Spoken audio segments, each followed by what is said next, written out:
Do you want to know how criticism can harm children? Well, I'm Nicholeen Peck, and I teach all about good parenting practices, how to improve communication and family bonding, all through the lens of the principle self-government. And in this video, we're talking about criticism.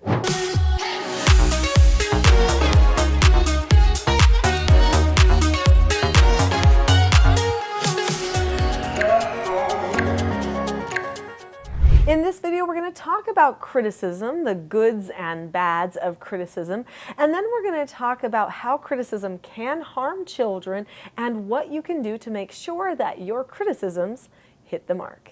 What do you mean criticisms hit the mark, Nicholeen? Does that mean some criticisms can be good? The answer is yes. Some criticisms are good. There are productive criticisms and non-productive criticisms. There's positive criticisms and negative criticisms, and not all negative criticisms are bad. And not all positive criticisms are good either. So, the positive and negative criticisms are important to understand. There are some people who cannot accept positive criticisms or negative criticisms. Or there are some people who just don't want the attention associated with positive criticism, but they're fine hearing how bad they are all the time and getting negative attention.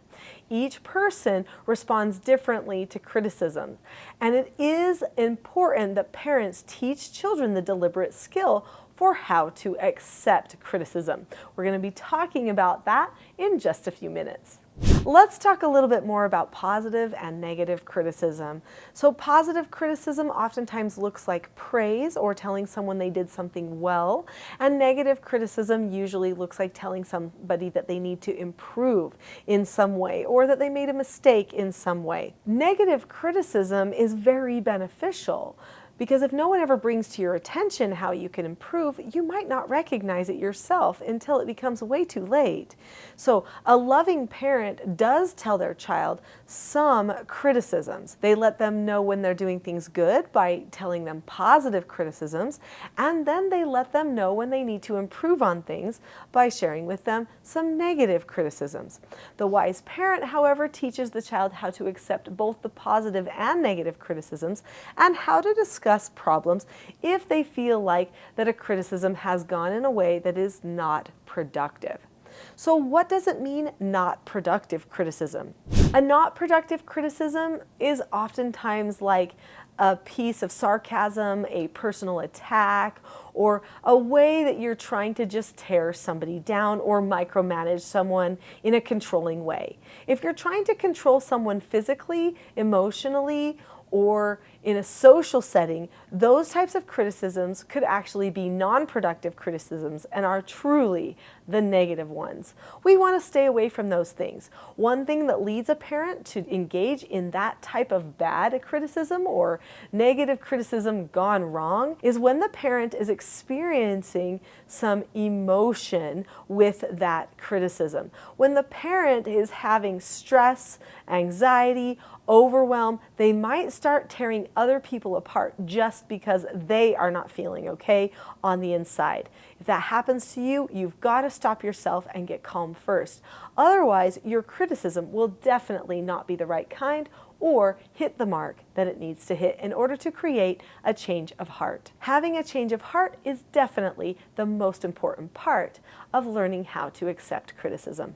We're going to talk about how to help your criticisms hit the mark and skills that you can use for success in your family and how to have that heart change that you really want.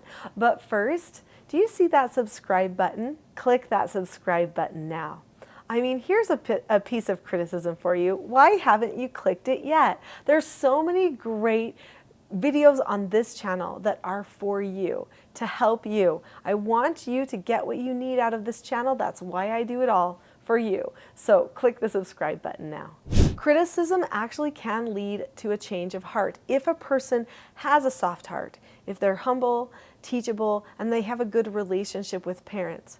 If the relationship with parents is damaged, then the criticism that a child experiences might feel more like an attack, even if the parent is trying to do it the best way possible.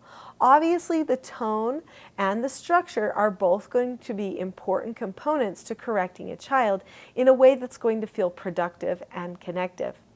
But also teaching a child a skill that they can use ahead of time is going to be something that will prepare them for success at accepting criticisms. In my Teaching Self-Government Parenting course, which I call the TSG Parenting course that you can find at teachingselfgovernment.com, I teach many skills. Skills for parents and skills for children. All of these skills relate to self-government. There are 4 basic skills that everybody has to learn first.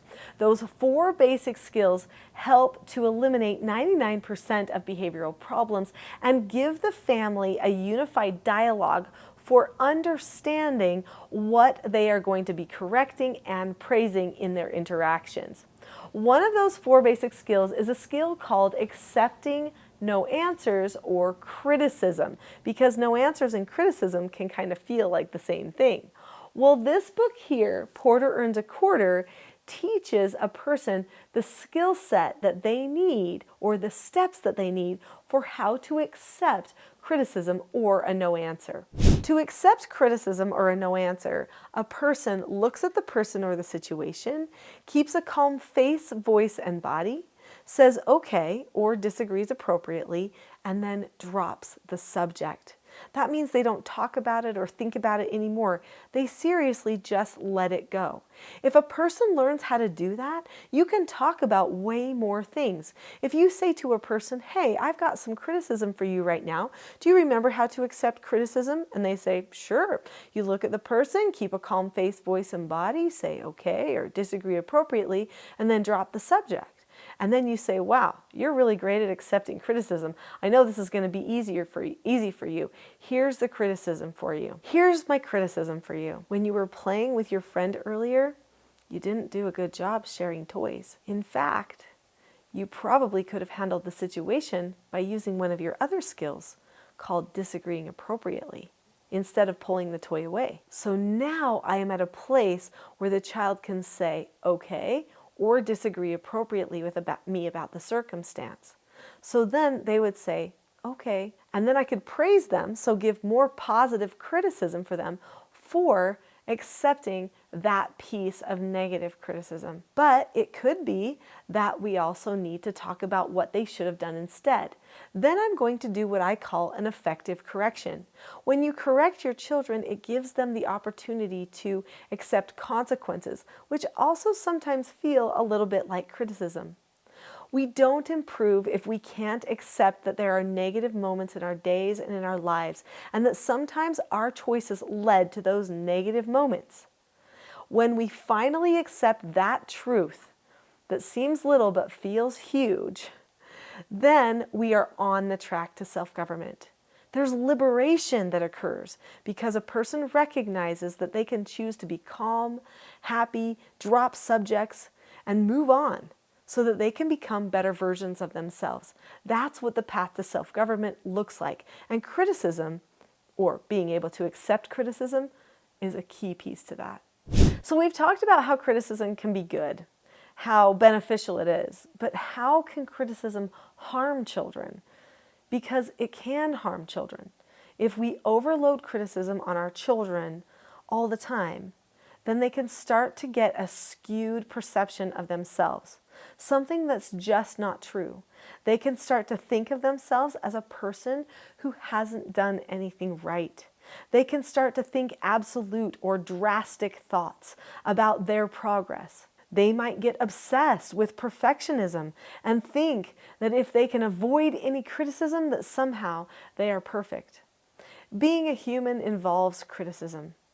But if criticism is not done well, then we get a negative association with criticism, and we don't think of it as healthy and as moving forward in life. Instead, we think of it as not fitting in, not pleasing people, not measuring up, all of these negative things that actually hurt us in the end. So if a parent unloads unnecessary criticism or too much criticism on a person in a concentrated period of time, then that person could develop a negative sense of self-worth and even start to distance themselves in their relationships from other people, thereby hurting their relationships because they don't have open communication. When people feel criticized too much, they retreat, especially if the criticism is not done in a healthy way. So, choose your criticism times carefully. Parents have to critique things all of the time with their children, but those critiques don't have to feel negative. In fact, there's no need for them to feel negative, even if it's something that the child needs to fix. Sound hopeful, optimistic, accepting of the problem. Help the child see a way forward and act like this is no big deal. Then, hopefully, they will not have it feel like a big deal for them either. If you've liked this video about criticism, you will love my next video, which is called Helping Children Accept Criticism. I go into much more detail there about productive criticism and non-productive criticism, as well as how you can set up an environment so that your child is ready to accept more criticism. Click on the link to that video now.